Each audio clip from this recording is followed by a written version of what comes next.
जय ओशो।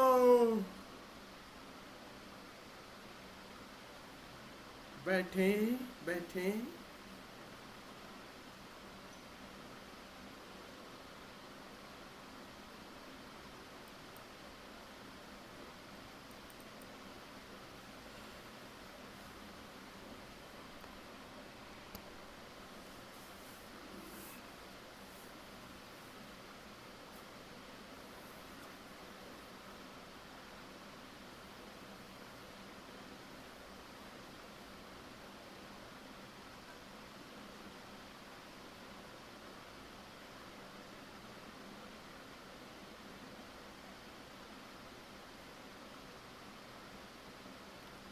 एक ओंकार योग साधना शिविर के इस द्वितीय सत्र में आप सभी मित्रों का हृदय से स्वागत करता हूँ। आप सभी को प्रणाम करता हूँ। ओशो कहते हैं दो मार्ग हैं आध्यात्मिक यात्रा के दो। स्वामी जी आवाज नहीं आ रही है। आवाज आप लोगों को आवाज आ रही है? मेरी नहीं आ रही है? अब अब थोड़ी सी बढ़ गई है। है? आ रही है? थोड़ी सी बढ़ गई। आवाज मेरी आ रही है आप सभी को? राइट। दो ही मार्ग हैं। एक संकल्प का मार्ग है, दूसरा भक्ति का, प्रेम का, समर्पण का। ये दो मार्ग हैं। और ओशो इस पर बात करते हुए कहते हैं कि आप किसी भी मार्ग से चलो, जैसे एक महावीर का मार्ग है, पतंजलि का मार्ग है, ये संकल्प का मार्ग है। और दूसरा समर्पण का, भक्ति का, जो रामकृष्ण परमहंस, नानक जी का है, सभी संतों का है, वो समर्पण का, भक्ति का मार्ग है। यात्रा किसी से भी करो, खतरे दोनों में है। अगर इन खतरे को अगर आप नहीं समझोगे तो चाहे भक्ति के मार्ग से चलो, चाहे संकल्प के मार्ग से चलो, दोनों में खतरे हैं और दोनों खतरों से सचेत भी किया है।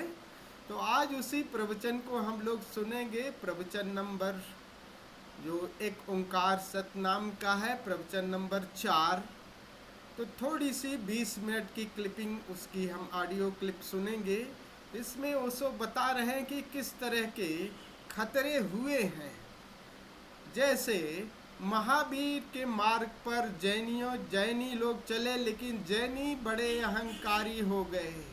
संकल्प के मार्ग पर जब चलेंगे, योग के मार्ग पर, तो उसमें आपका प्रेम, समर्पण की कोई गुंजाइश नहीं रहती। तो आगे चल करके मान लिया कि आत्मा के लेवल पर जान लिया, लेकिन अगर आपकी पेरीफेरी न पिघली, आत्मा परमात्मा की तरफ न गई, फैली नहीं, आपका घड़ा फूटा नहीं, तो आप अहंकारी हो जाओगे, मैंने किया सब कुछ। तो जितने जैन मुनि हैं, देखो ना उनके चेहरे को, वो केवल आशीर्वाद देते हैं, कभी झुक करके प्रणाम नहीं करते, उनका हाथ केवल आशीर्वाद के लिए। इतने इतने सब अहंकारी हो गए। दूसरे नानक के मार्ग पर चलने वाले जितने सारे हुए, चाहे सिंधी हुए, चाहे सिख हुए, गुजराती हुए, जो भी लोग हुए, भक्ति के मार्ग पर एक खतरा ये हो गया कि वो संसार को, नानक कह रहे हैं संसार से कोई विरोध नहीं है, परमात्मा और संसार दो अलग अलग नहीं है, संसार में वही परमात्मा है। लेकिन क्या देखा सारे सिखों को, बस संसार को ही पकड़ लिया। यानी ओशो कह रहे हैं कि आपको संसार में रहते हुए परमात्मा को पाना है, लेकिन परमात्मा को पाना नहीं, संसार को ही समझ लिया। और देखिए जितनी सिख कौम है, सारा खाने पीने में बड़े मस्त हैं, बड़े मज़े हैं उनके, लेकिन बस भोजन, कपड़ा, इन्हीं पे सारा व्यवसाय, धन दौलत, इसी पे सब कुछ। लेकिन नाम भीतर के उस परमात्मा पर बिल्कुल ध्यान नहीं गया सारे सिख साहिबानों का। इसके बाद जो नानक कह रहे हैं कि आपको इसी संसार में रह के पाना है, पाने को भूल गए, बस संसार को ही सब कुछ लिए। तो प्रेम तो खूब विकसित हुआ, लेकिन संसार के प्रति, आकार के प्रति। इसलिए सारे सिख देखिए, जहाँ भी उनको देखिए, बड़े समृद्ध हैं। जब कहीं भी उनको भेज दो, वहीं वो समृद्धि का कोई न कोई उपाय खोज लेते हैं। लेकिन जो दूसरा है वो सब वो भूल गए, और उसका केवल आडंबर।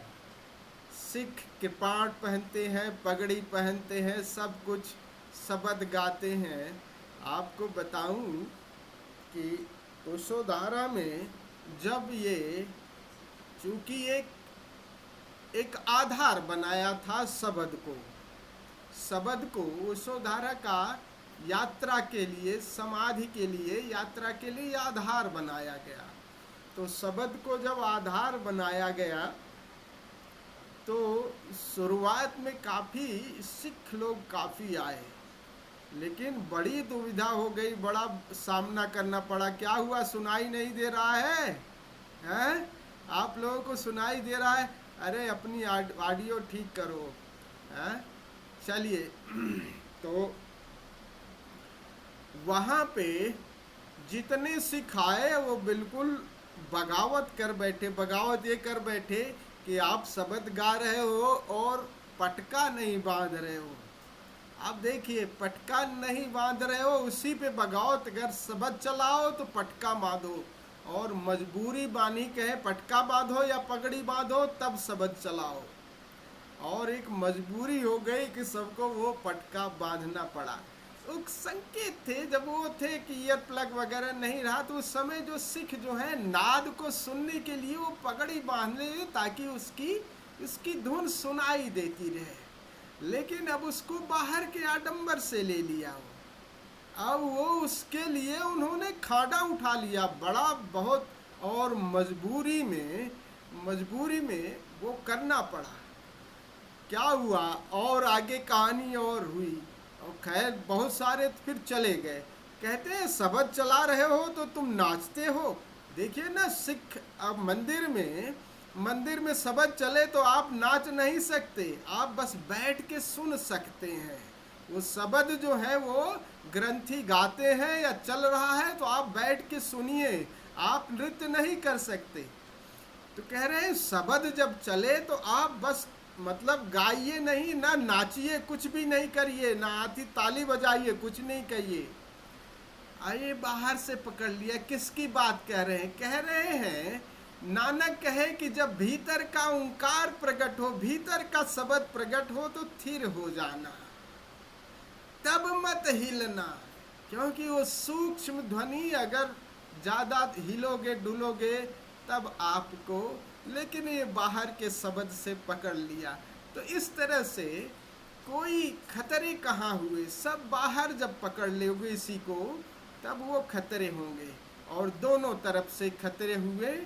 तो आइए एक 20 मिनट की एक ऑडियो क्लिप है, सदगुरु ओशो की बीच में से क्लिप है, उसको जरा सा सुन लेते हैं, फिर चलते हैं ध्यान की यात्रा पर, समाधि की यात्रा पर। आप लोगों से निवेदन है कि जस्ट क्लोज योर आईज और लिसन। सदगुरु की वाणी को सुनते हैं हम लोग।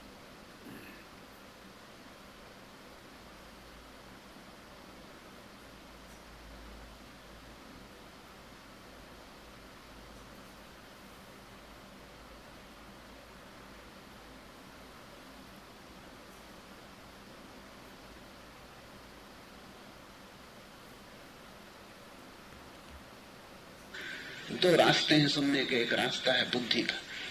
जब बुद्धि सुनती है तो बुद्धि हमेशा द्वैत से सुनती है, तो सोचती ठीक या गलत,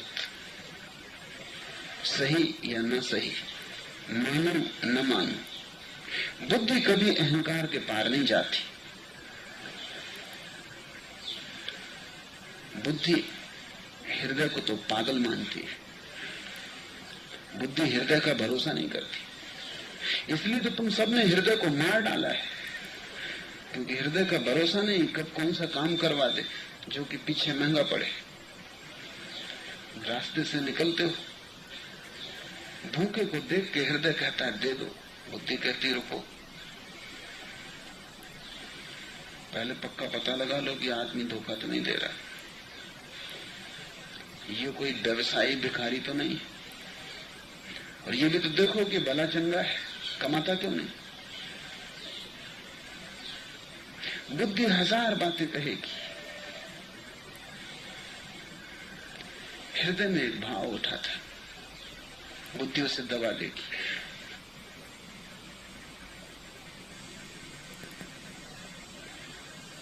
प्रेम उठेगा, बुद्धि कहेगी खतरनाक रास्ता है, प्रेम अंधा है, कहां जाते हो, आंख से चलो, होश संभाल के चलो। प्रेम ने कई को बर्बाद किया है। बुद्धि का रास्ता राजपथ की तरह साफ सुथरा है, प्रेम का रास्ता पगडंडी की तरह जंगलों में भटक जाती। कहां जा रहे हो, रास्ते से मत उतरो, जहां भीड़ चल रही है वहीं चलो, सब जहां है वहीं ठीक है। अकेले कहां जाते हो, प्रेम अकेले का रास्ता है। इसलिए तो प्रेम प्राइवेसी चाहता है, एकांत चाहता है। प्रेम कहेगा दे डालो, बुद्धि कहेगी पहले सोचो विचारो, सब पता लगा लो फिर देना, तब तुम कभी ना दे पाओगे। प्रेम कहता है समर्पण कर दो, किसी के चरणों में सिर रख दो और छोड़ दो अपने को। बुद्धि कहेगी ऐसे कहीं चलेगा, दुनिया में बड़ी धोखाधड़ी है, श्रद्धा के नाम पर न मालूम कितने लोग लूट रहे हैं, मगर तुम्हारे पास है क्या जो लूट जाएगा, तुम्हारे पास है क्या जो तुम दे दोगे और चुक जाएगा, सिवाय दीन दरिद्रता के भीतर कुछ भी नहीं, लेकिन उसको भी बचाए रखते हो।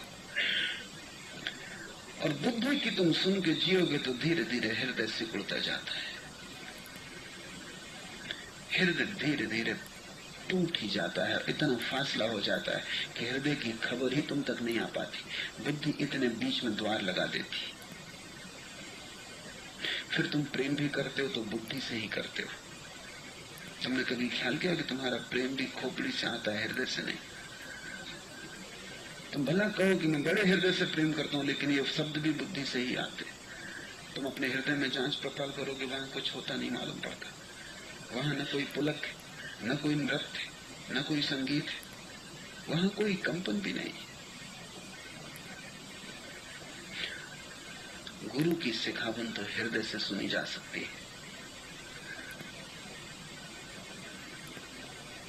कबीर ने कहा है जो सिर को काट के जमीन पर धर दे, चले हमारे साथ। किस सिर की बात कर रहे हैं? इस सिर को काटने से कुछ ना होगा। बोधि धर्म एक बहुत फकीर हुआ, वो चीन गया। वो बड़ा अनूठा आदमी था। वो दीवान की तरफ मुंह करके बैठता था, लोगों की तरफ पीठ। वो कहता जब कोई शिष्य आएगा तो उस तरफ मुंह कर लूंगा। तुमसे क्या बात करनी, और तुमसे बात करनी या दीवान से बात करनी बराबर। फिर एक आदमी आया हुई नहीं, वो पीछे खड़ा रहा 24 घंटे तक, और उसने कहा कि बोधि धर्म इस तरफ सिर करो। बोधि धर्म चुप रहा। उसने अपना हाथ काट के बोधि धर्म को भेंट किया, और उसने कहा अगर देर की तो सिर काट दूंगा।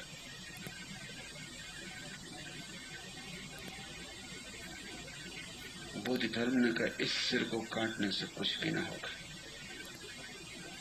अगर उस सिर को काटने की तैयारी हो। हुइनेंग ने कहा कि सब तैयारी करके आया हूं, जो कहो वो करने की तैयारी है। 9 साल में पहली दफा बोधि धर्म ने किसी व्यक्ति की तरफ चेहरा किया। हुइनेंग उसका उत्तराधिकारी हुआ, लेकिन उसने पहले पूछा कि इस सिर को काटने से कुछ भी ना होगा। उस सिर को, कौन सा वो सिर है? वो जो भीतर अस्मिता है, अहंकार है, मैं हूं और मैं निर्णायक हूं, तो तुम शिष्य ना हो सकोगे, तो तुम सिखावन न सीख सकोगे। और गुरु की जो एक सिखावन सुन लेता है उसकी मति माणिक जैसी हो जाती, उसकी चेतना एक स्वच्छता को, पारदर्शिता को उपलब्ध हो जाती, वो आर पार देखने लगता है। विचार वहां हट जाते हैं क्योंकि हृदय में कोई विचार नहीं है। बुद्धि वहां से बहुत दूर पड़ जाती है, सब धुआं बुद्धि का दूर हट जाता है।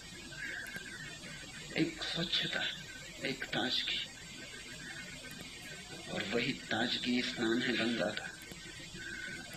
नानक ठीक कहते हैं, यदि मैं उसको भा गया तो मैंने तीर्थों में स्नान कर लिया, और यदि मैं उसे न भाया तो नहा धोकर क्या करूंगा।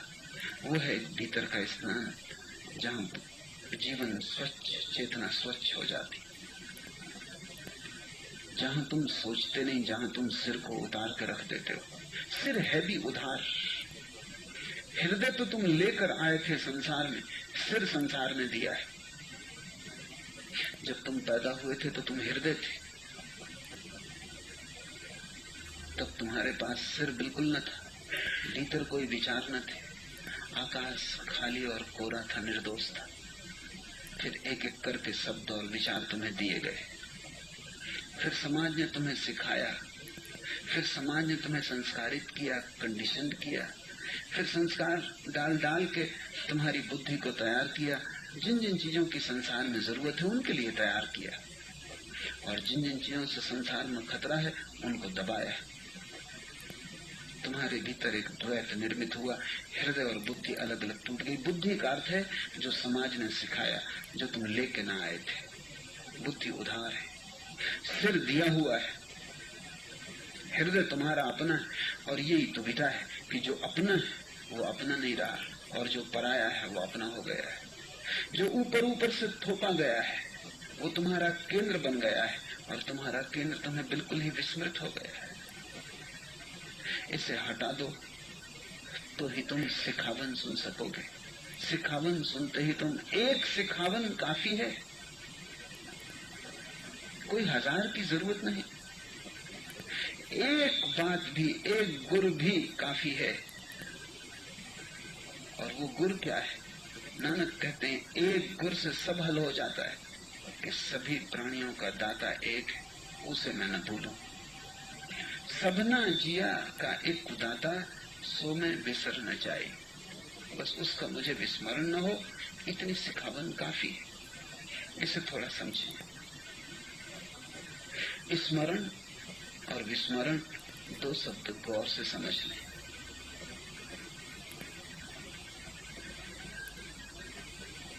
स्मरण का अर्थ है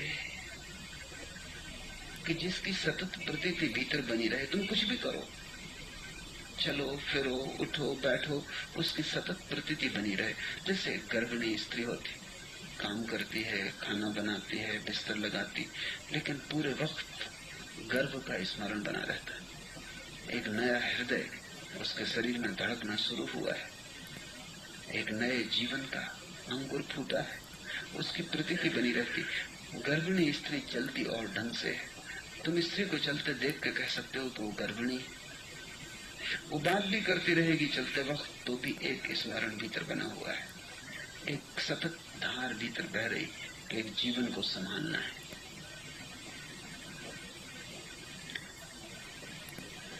स्मरण का अर्थ है वो कोई अलग चेष्टा नहीं है, क्योंकि अगर अलग चेष्टा हो तो भूल जाएगा। खाना बनाओगे भूल जाएगा, बाजार में दुकान पे बेचने जाओगे सामान भूल जाएगा, किसी से बात करोगे भूल जाएगा। तो अगर तुम ऐसा राम राम राम राम राम राम जपते हो, वो स्मरण नहीं है, क्योंकि उसको तुम कब तक जपोगे, सोओगे, भूल जाएगा। साइकिल चलाओगे भूल जाएगा, और अगर उसे न भूले, सड़क पे भी याद रखने की कोशिश की तो टक्कर खाओगे, किसी का भोंपू बजेगा और तुम्हें सुनाई नहीं पड़ेगा। जो स्मरण तुम चेष्टा से करोगे, जो तुम्हारी बुद्धि में गूंजेगा, वो स्मरण नहीं है, जो तुम्हारे रोए रोए में समा जाए उसको नानक अजपा जाप कहते, जिसको जपना भी ना पड़े, क्योंकि जपना तो ऊपर ही ऊपर होगा। जो तुम्हारे रोए रोए में समा जाए, तुम उठो बैठो चलो फिरो कुछ भी करो, जिसकी याद बनी रहे, उस याद का नाम स्मरण। उसको नानक कबीर सुरति कहते हैं, इसलिए उनका योग सुरति योग कहलाता है। सुरति का अर्थ है स्मरण, स्मृति। और एक दशा है विस्मरण की, विस्मृति की, कि तुम्हें और सब तो याद है, एक बात तुम्हें बिल्कुल भूल गई कि तुम कौन हो। और जिसे यही भूल गया है कि मैं कौन हूं, उसे कैसे याद आ सकता है कि यह अस्तित्व क्या है। गुरजेफ ने पश्चिम में इस सदी में सेल्फ रिमेम्बरिंग सुरति पर बड़ी मेहनत की। गुरजेफ की पूरी विधि यह थी कि तुम 24 घंटे स्मरण रखो कि मैं हूं, सिर्फ ये स्मरण कि मैं हूं।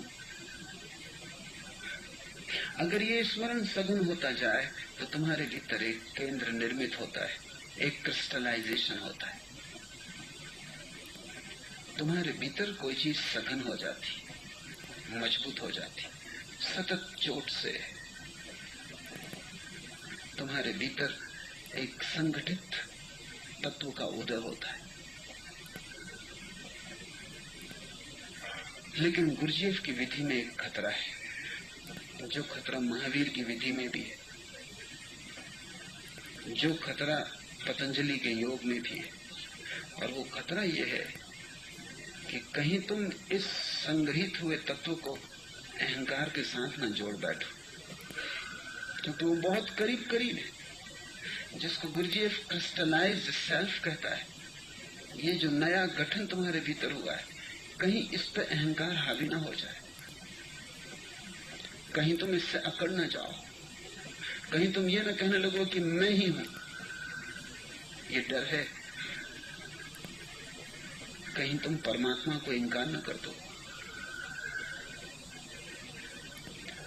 तो तुम पहुंच के भी चूक गए, तुम बिल्कुल किनारे गए और लौट आए, तुम आखिरी जगह पहुंच गए थे और वापस हो गए। ये खतरा महावीर की विधि में है, क्योंकि महावीर की विधि में भी आत्म भाव को गहन करना है, परमात्मा की कोई जगह नहीं है। महावीर कहते हैं जब आत्म भाव परिपूर्ण हो जाएगा तो वहीं से परमात्मा प्रकट होगा, वही परमात्मा हो जाएगा। ये ठीक है, महावीर को ऐसा हुआ, लेकिन महावीर के पीछे चलने वालों को ऐसा हुआ दिखाई नहीं पड़ता। इसलिए तो महावीर की धारा सिकुड़ गई, उसमें खतरा है। और खतरा यह है कि आत्मा के नाम पर कहीं अहंकार उद्घोषणा न करने लगे। इसलिए जैन मुनि को तुम जितना अहंकारी पाओगे, किसी दूसरे मुनि को इतना अहंकारी ना पाओगे। जैन मुनि हाथ जोड़ के झुक भी नहीं सकता, नमस्कार भी नहीं कर सकता। किसको नमस्कार करे? तुम नमस्कार करो तो वो नमस्कार का उत्तर भी नहीं दे सकता, वो सिर्फ आशीर्वाद दे सकता, उसके हाथ जुड़ते ही नहीं।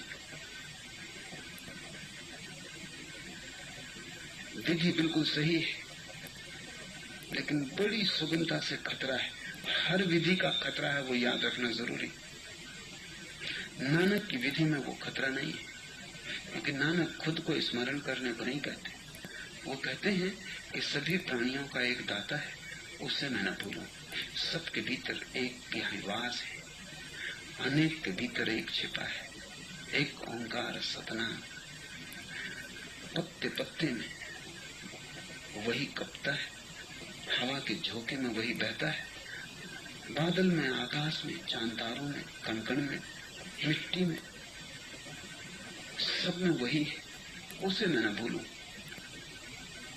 वो मुझे याद रहे, उसकी याददाश्त घनी होती जाए, उसकी याददाश्त मेरे भीतर क्रिस्टलाइज्ड हो जाए, वो मेरे भीतर एक सघन तत्व बन जाए। तो इसमें अहंकार का कोई खतरा नहीं, इसमें तुम कभी अहंकारी ना हो सकोगे। इसलिए नानक से विनम्र ज्ञानी खोजना कठिन है, क्योंकि अगर वही है तो तुम सभी को हाथ जोड़ सकते हो, तुम सभी के पैर छू सकते हो, क्योंकि सभी में वही है। और जिसके तुम पैर छू रहे हो चाहे उसे पता ना हो, लेकिन तुम्हें तो पता है। ये खतरा नानक की विधि में नहीं है, लेकिन एक दूसरा खतरा है, और वो खतरा ये है कि सभी में वही है, उसकी स्मृति कहीं ऐसा न हो कि आत्मविस्मृति बन जाए, कहीं ऐसा ना हो कि वो सब में है इसलिए तुम भूल ही जाओ कि मैं भी हूं, तो एक गहरी नींद लग जाएगी, योग तंद्रा हो जाएगी, तब तुम बेहोश बेहोश से जीने लगोगे। तुम उसे सब जगह देखोगे, सिर्फ अपने में न देख पाओगे। वो चारों तरफ दिखाई पड़ेगा, 10 दिशाओं उससे भर जाएंगी, लेकिन 11वीं तुम्हारी दिशा अछूती रह जाएगी। तो तुम उसका गुणगान करोगे, तुम उसकी महिमा गाओगे, लेकिन तुम खुद उस महिमा से वंचित रह जाओगे। ये खतरा है, लेकिन ये खतरा पहले खतरे से छोटा खतरा है, क्योंकि जो सोया है उसे जगाया जा सकता है, लेकिन जो अहंकार से भर गया है उसकी नींद भयंकर, वो कोमा में, उसे जगाना बहुत मुश्किल है। वो कोई साधारण नींद में नहीं है, उसको तुम हिलाओ ढिलाओ कोई फर्क न पड़ेगा, तंद्रा तोड़ी जा सकती है। इसलिए योगियों ने उसे अलग से नाम दिया योग तंद्रा। उसको निद्रा भी नहीं कहा, क्योंकि निद्रा को तोड़ने में थोड़ी तकलीफ है, तंद्रा को तोड़ने में जरा भी तकलीफ नहीं।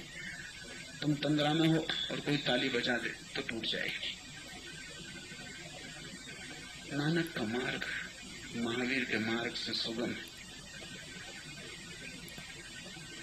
पर खतरे को हमेशा याद रखना चाहिए। हर मार्ग का खतरा तो होगा ही, क्योंकि हर मार्ग पर भटकने की संभावना है, हर मार्ग से च्युत हो जाने की संभावना है।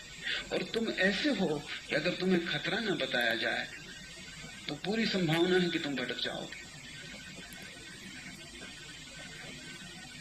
महावीर का मार्ग त्याग में भटक गया, नानक का मार्ग भोग में भटक गया, क्योंकि महावीर ने कहा कि संसार को बिल्कुल छोड़ दो, भोग का कण मात्र न बचने दो, तुम परम संन्यास्त हो जाओ। उसका परिणाम ये हुआ कि महावीर के त्यागी संसार के दुश्मन होकर जिए, और जब तुम किसी के दुश्मन होकर जीते हो तो जिसके तुम दुश्मन हो उससे तुम बंधे रह जाते हो, जिससे तुम्हारी शत्रुता है उसे तुम भूल नहीं पाते, उसका स्मरण बना रहता है। तो महावीर का जो त्यागी है वो 24 घंटे संसार से लड़ रहा है, लड़ने की वजह से संसार का स्मरण कर रहा है।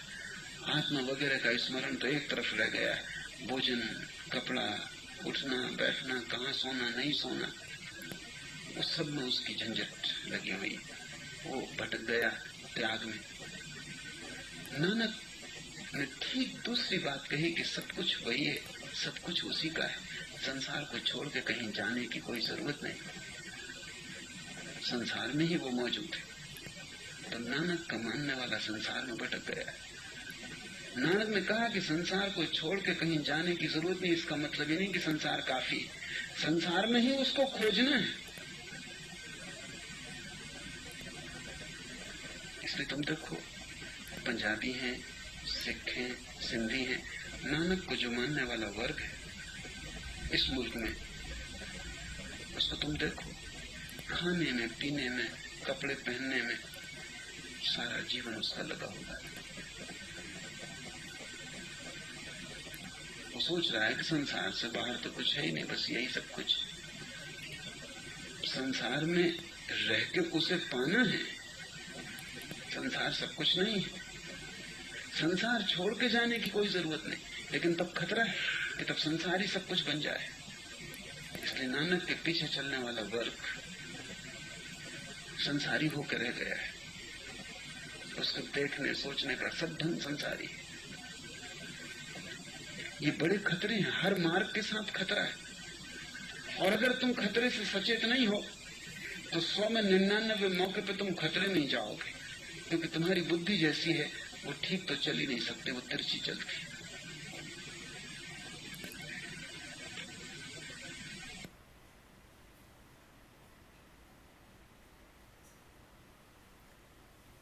धीरे धीरे आँख खोलें।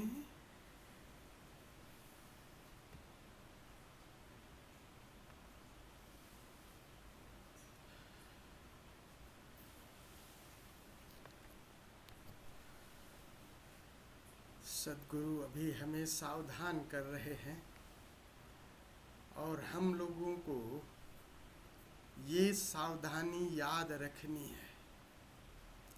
यात्रा अपने भीतर से, इसीलिए ओशो का दोनों के मार्गों को ओशो जोड़ने वाले हैं। ओशो इसी बात को कहते हैं ध्यान और प्रेम, योग और भक्ति दोनों के संगम है योग। ओशो वो खतरे, हम अगर हर ध्यान को भक्ति या उत्सव के रूप में मनाएंगे तो वो खतरे समाप्त हो सकते हैं।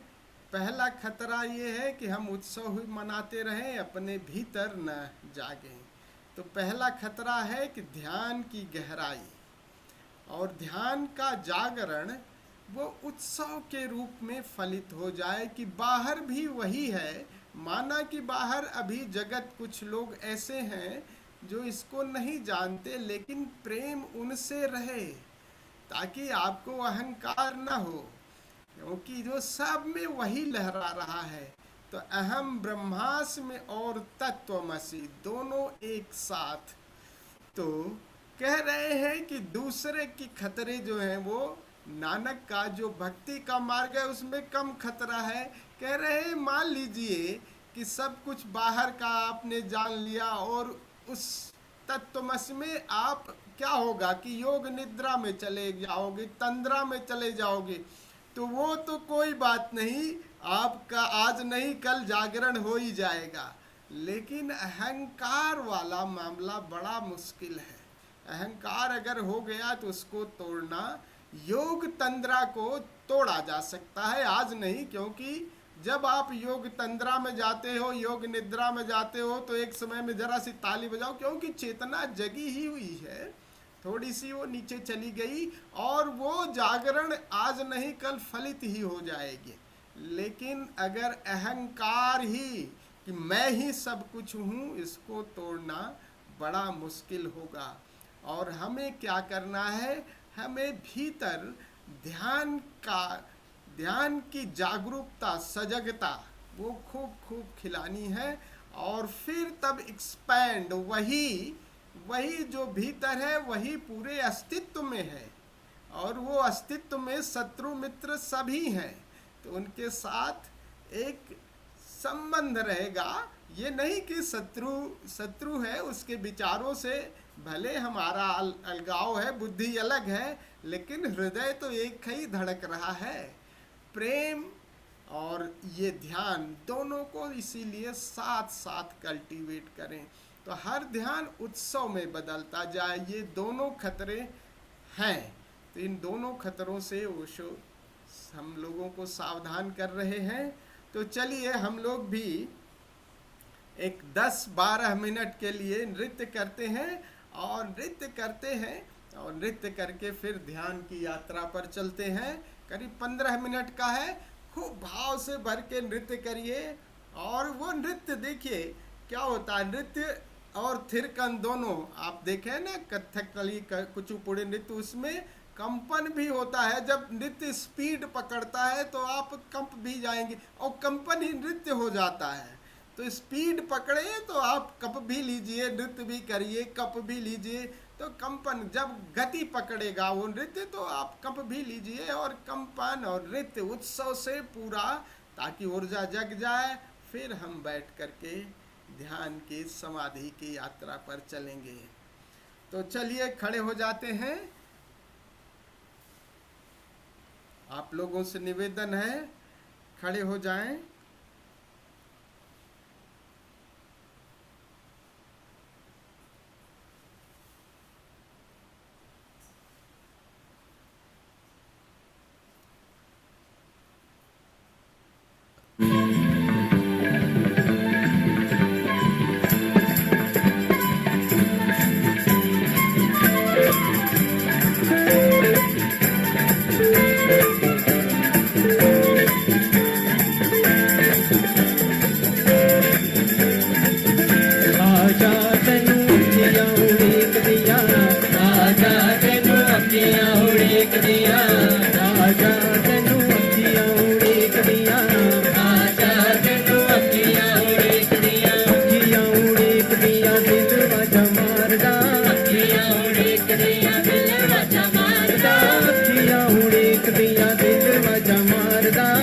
अखियां उड़ीकदियां दिल वाजा मारदा आजा जान वालिया वास्ता ही प्यार दा आजा जान वालिया वास्ता है प्यार दा आजा तैनू अखियां उड़ीकदियां आजा तैनू अखियां उड़ीकदियां आजा आजा आजा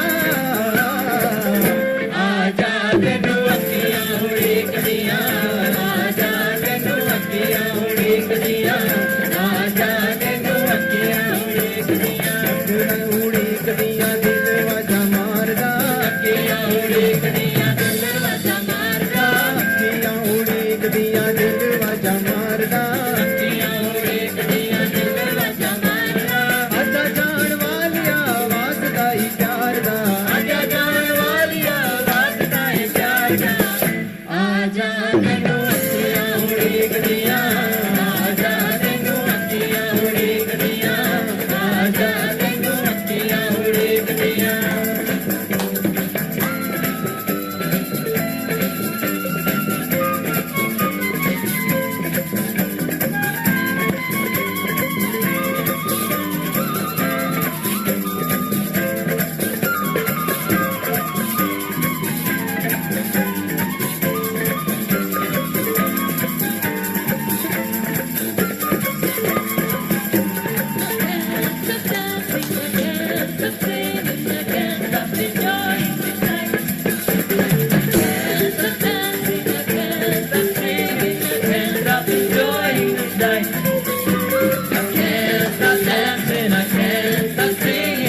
Enjoying this life. I can't stop dancing, I can't stop singing, I can't stop enjoying this life. I'm dancing, I'm dancing, I'm dancing with you.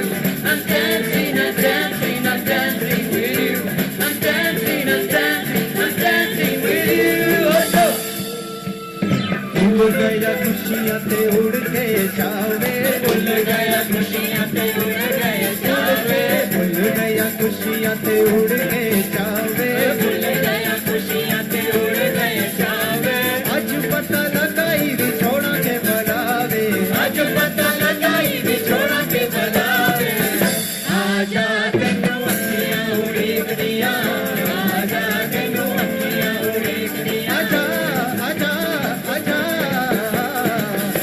आजा तैनू अखियां उड़ीकदियां आजा तैनू अखियां उड़ीकदियां सजना वे तेरे वजो लगदा नजीवे सजना वे तेरे वाजो लगदा नजीवे सजना वे तेरे वजो लगदा नजीवे सजना वे तेरे वाजो लगदा नजीवे जिथे जाके बह गया है उसे तेरा की है जिथे जाके बह गया उठे तेरा की है आजा तैनू अखियां उड़ीकदियां आजा तैनू अखियां उड़ीकदियां आजा तैनू अखियां उड़ीकदियां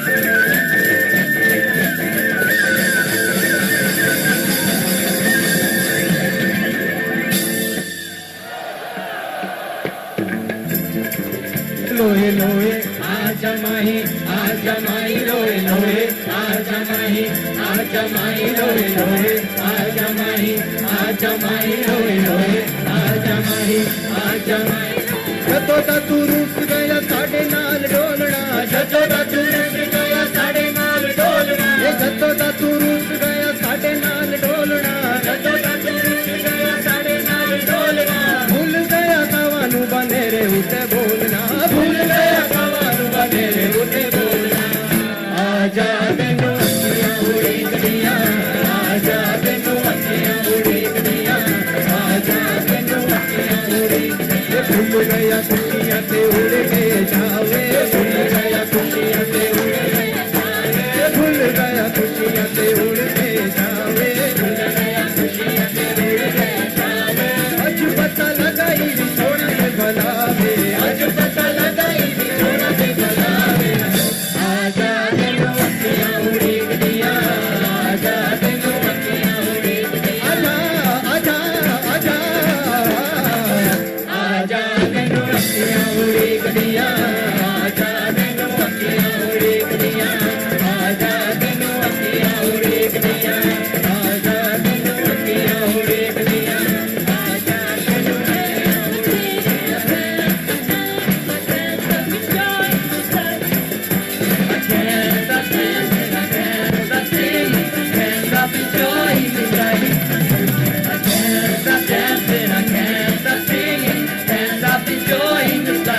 वाजा मारदा आजा जान वालिया वास्ताई प्यार दा आजा जान वालिया वास्ता है प्यार दा आजा तेनू अखियां उड़ीकदियां आजा तेनू अखियां उड़ीकदियां आजा आजा आजा आजा तेनू अखियां उड़ीकदियां आजा तेनू अखियां उड़ीकदियां आजा तेनू अखियां उड़ीकदियां उड़ीकदियां दिल वाजा मारदा अखियां उड़ीकदियां दिल वाजा मारदा अखियां उड़ीकदियां दिल वाजा मारदा अखियां उड़ीकदियां दिल वाजा मारदा आजा जान वालिया वास्ताई वालिया वास्ता है प्यार दा आजा तेनू अखियां उड़ीकदियां आजा तेनू अखियां उड़ीकदियां आजा तेनू अखियां उड़ीकदियां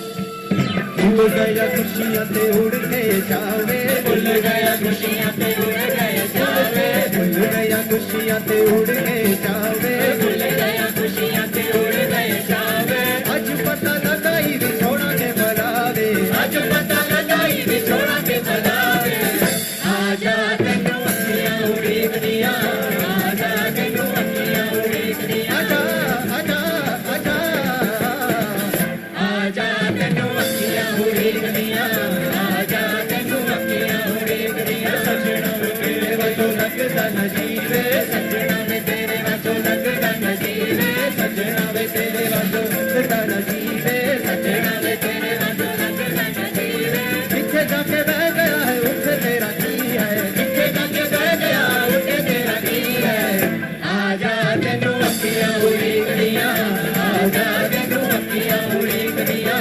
आजा तेनू अखियां उड़ीकदियां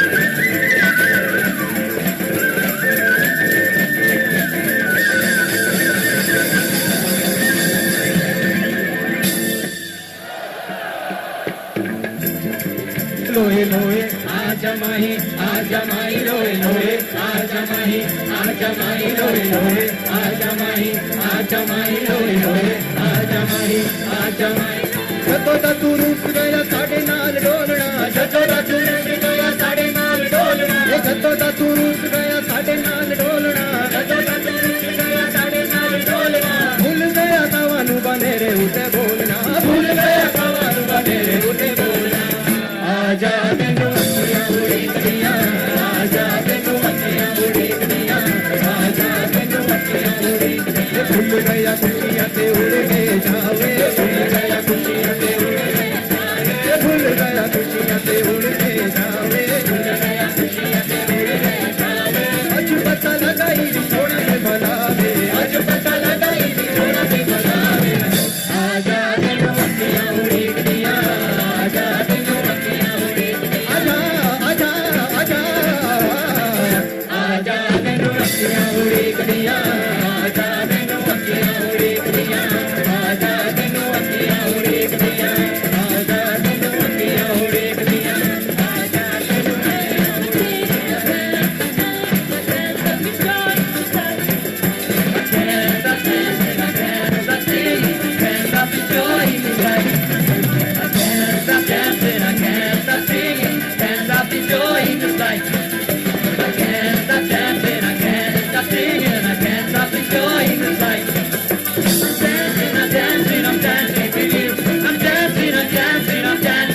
कुछ छोड़ दें, प्रकाश बुझा दें।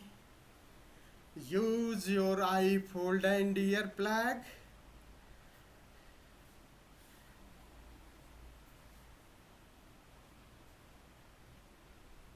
Be aware of yourself.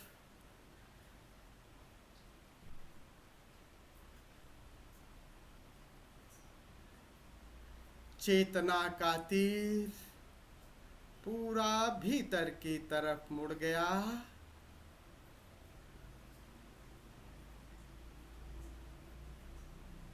माना कि अभी देह है, श्वास तेज चल रही है, विचार हैं, इन सब से पीठ फेर लें धीरे धीरे, और विचारों भावनाओं से और गहरे।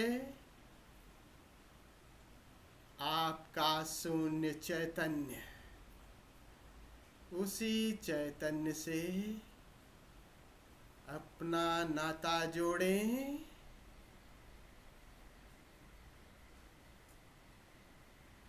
मैं भी मौन होता हूँ,